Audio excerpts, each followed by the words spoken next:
Vamos a conversar con el abogado Pedro Mendoza León porque resulta que efectivamente hay protocolos y rutas que se deben seguir cuando se trata de denuncias en el entorno educativo de casos, por ejemplo, de violaciones, de acoso, etcétera, etcétera, ¿no?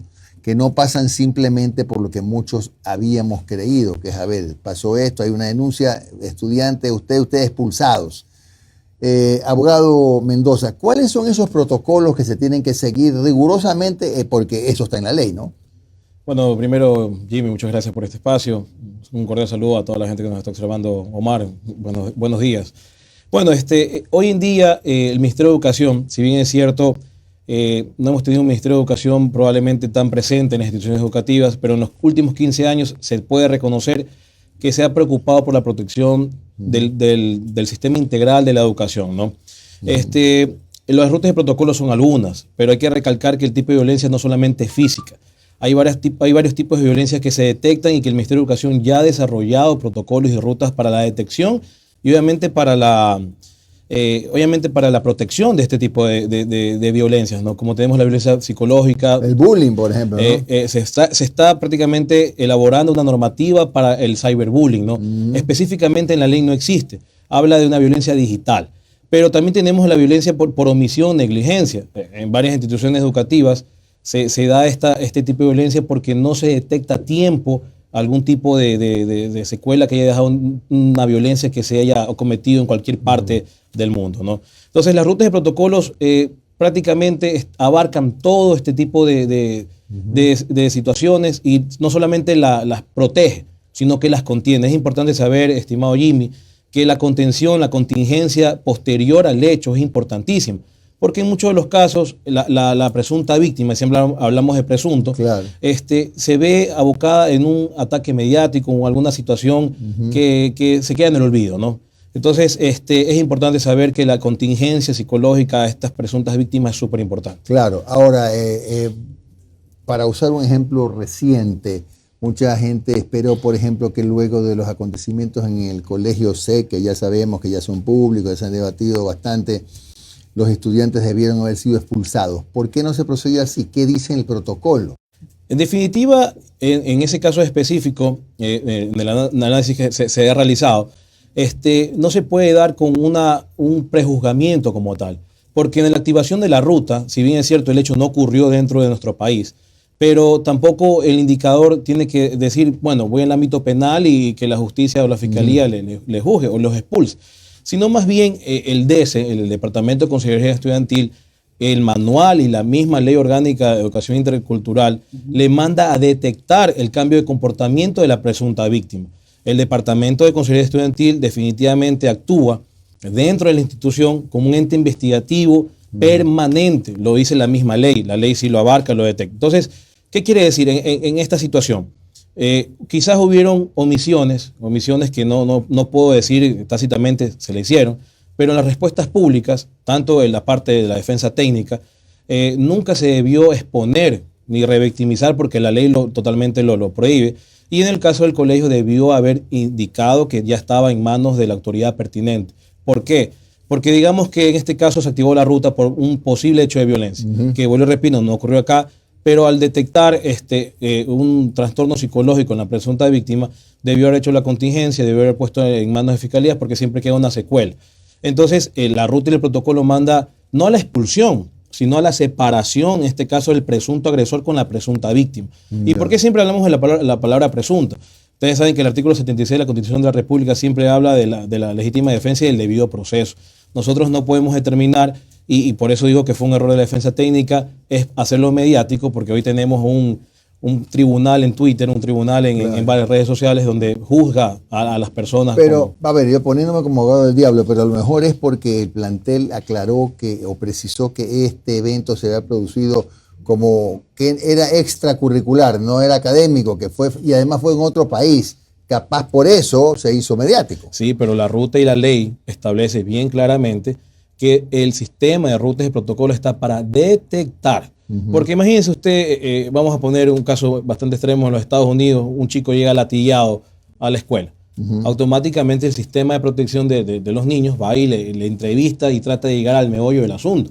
Recuerden que hoy en día el Código Orgánico de la Niñez nos habla de que el bien superior del niño. O sea, separemos un poco el ámbito del hecho ocurrido de la conducta penal. Más bien vamos a la contingencia y más bien a la detención, porque siempre va a quedar secuelas. Vamos a poner un ejemplo que espero que no suceda. ¿Qué pasa si la presunta víctima de tanta presión mediática mañana se suicida? Eso es gravísimo. Entonces, definitivamente por eso dice la ruta y protocolo, detectar. Y hoy por hoy los DECE, como es un tema relativamente nuevo, los DECE tienen que articular con personas profesionales del derecho que les puedan ampliar el camino, porque la ruta no solamente queda dentro de la institución. El Departamento de Consejería Estudiantil hace todo un contingente, pero hace las derivaciones institucionales al Ministerio de Salud Pública, al Ministerio de Educación, la Defensoría Pública, a la Junta de Protección de Derechos de Menores, que hoy en día en Guayaquil pienso que es un excelente ente para evacuar lo que Fiscalía no puede evacuar, porque las medidas de protección muchas veces Fiscalía no las puede otorgar por la alta demanda que tiene en los despachos, ¿no? Y la Junta evacúa y definitivamente ayuda para estas medidas. Oye, abogado, ahora dígame usted, en el país todos los colegios están obligados por ley a tener estos departamentos y efectivamente cumplen con tener gente preparada para esto. Todos los colegios están obligados, pues someten a la ley. No sé si todos los colegios tienen el departamento suficiente, pero lo que hemos detectado ya por la experiencia es que los departamentos no se alcanzan. Porque hoy en día la problemática en detección de cualquier tipo de actos de violencia es común. Entonces, pongamos una estadística que hemos realizado. 8 de cada 10 estudiantes tienen algún tipo de violencia, ya sea digital, ya sea psicológica, sea institucional, porque no solamente la violencia se da entre estudiantes, eso también hay que tenerlo súper claro, sino también entre docentes, estudiantes, personal administrativo, estudiantes, incluso la ley le habla de personal de limpieza. O sea, todo ese tipo de cosas la abarca. Ahora, las instituciones yo creo que sí deberían trabajar de manera interesada en articular los departamentos de consejería estudiantil con gente profesional de derecho. ¿Por qué? Muchas veces ellos se quedan a medias, a medio camino, porque en las fiscalías o en las juntas o en los entes públicos ellos no actúan por ser psicólogos. Claro, solamente tienen psicólogos, pero no abogados. Claro, claro. Sí. Eso es importante porque cuando uno ya está en la práctica, uno va, por ejemplo, a una fiscalía. Hoy en día todos sabemos que la fiscalía sufre varios males. Entre ellos, los despachos están incompletos, existen autoridades que no se alcanzan, porque la demanda es alta. Y justamente ayer, como le decía, fuimos a la Junta de Protección de Menores de aquí de Guayaquil, que muy excelente la protección y los protocolos muy activos.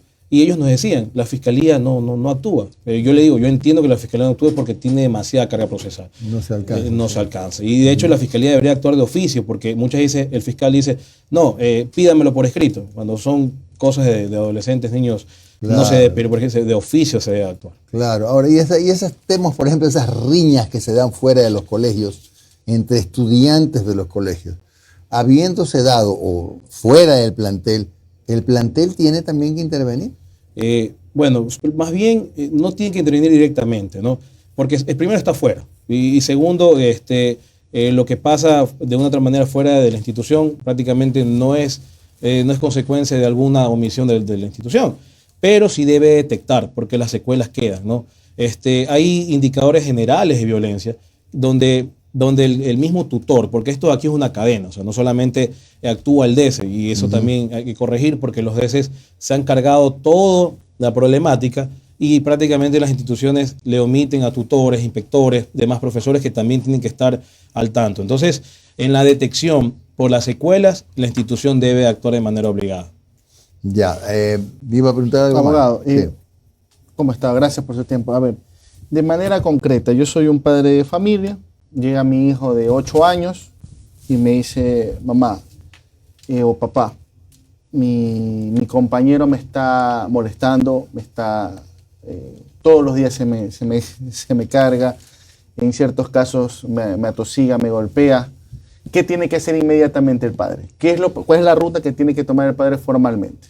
Bueno, el padre tomar contacto inmediatamente con el tutor. Ya. Y el tutor poner en conocimiento del Departamento de Consejería Estudiantil. Ok. Y el Departamento de Consejería Estudiantil lo que hace es una sola entrevista. Una sola. Única Ya. entrevista. Ya. Y ¿A quién? A la víctima. En este a la caso, a la presunta víctima. ¿ya? Para poder recabar información, para poder tener elementos suficientes y así llegar a la solución. Porque en este caso de violencia, sí hay una forma de llegar a una resolución de conflictos internos. O sea, incluso la ley le reconoce a la Junta de Resolución de Conflictos distrital. Los colegios lo tienen de manera interna.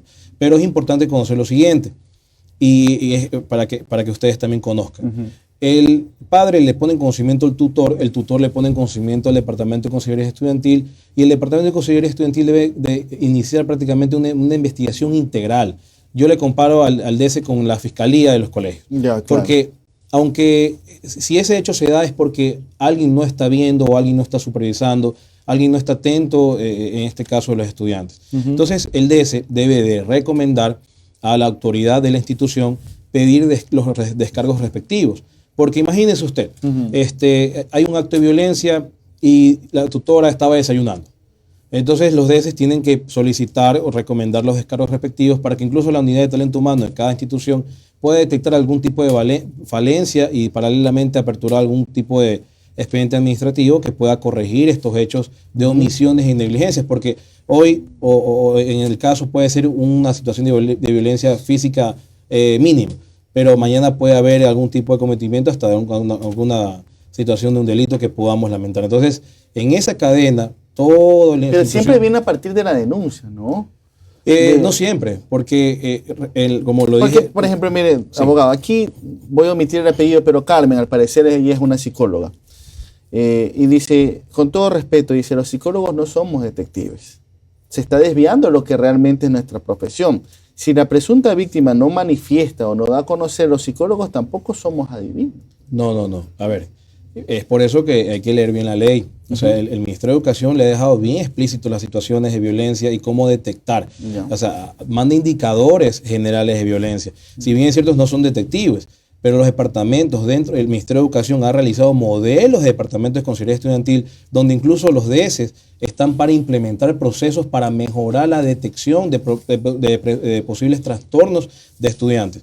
Yo vuelvo, repito, la comparación no es tácita, es una comparación subjetiva en la cual se indica que los DS, los tutores, los inspectores, deben de estar siempre pendientes del tipo o el cambio drástico de conductas que pueden tener los estudiantes. Perfecto. Y finalmente, abogado, en el caso específico del caso SEC, yo recuerdo que aquí tuvimos al abogado defensor de la víctima o de la presunta víctima y él nos comentaba que más allá que él al parecer tiene un inconveniente de frente con uno de los directivos del colegio, él decía, miren, a mi cliente, a la chica, después de lo que ocurrió y después de que anunciamos esto en la escuela, en el colegio, a ella la obligaron a acudir presencialmente, pero a sus compañeros que eran acusados los pusieron de manera virtual, pero ella tenía que verlos todos los días y convivir, así sea de manera virtual con ellos en clases. Es más, dice, cuando eran las exposiciones, ella veía a sus presuntos agresores. Y solamente para dejar en claro, el término expulsión o la figura expulsión ya no existe en nuestro sistema educativo. O sea, definitivamente como expulsión no existe. Porque usted no puede expulsar a un estudiante y dejarlo sin la oportunidad de estudiar. Está vulnerando un derecho a la educación. Entonces tiene que hacer una derivación a otro colegio. El mismo padre de familia tiene que indicar que le va a cambiar de colegio. Pero en el caso específico que usted menciona, eso es lo que manda la ruta del protocolo. La separación física del presunto agresor. Porque, a ver, también, como dice aquí, estimado Jimmy, poniéndonos el abogado del diablo, o sea, son presuntos agresores. Tiene que guardarse el debido proceso. Tiene que guardarse la legítima defensa. Como nosotros, el principio de inocencia, tenemos que guardar esa situación. Y ellos tienen que guardar también, cumpliendo lo que dice la ruta, es separar presencialmente, en este caso, o la misma institución pudo haber dado clases asistidas a estos agresor. Pero bueno, en ese caso yo sí discrepo con el colega porque nunca debió haberlo hecho mediático. O sea, más el daño colateral está a la presunta víctima que realmente a llegar a una situación de solución del conflicto. Bien, gracias al abogado Pedro Mendoza León, que es un experto en estos temas educativos, hablando de rutas y protocolos ante eventos de violencia en el entorno de la educación.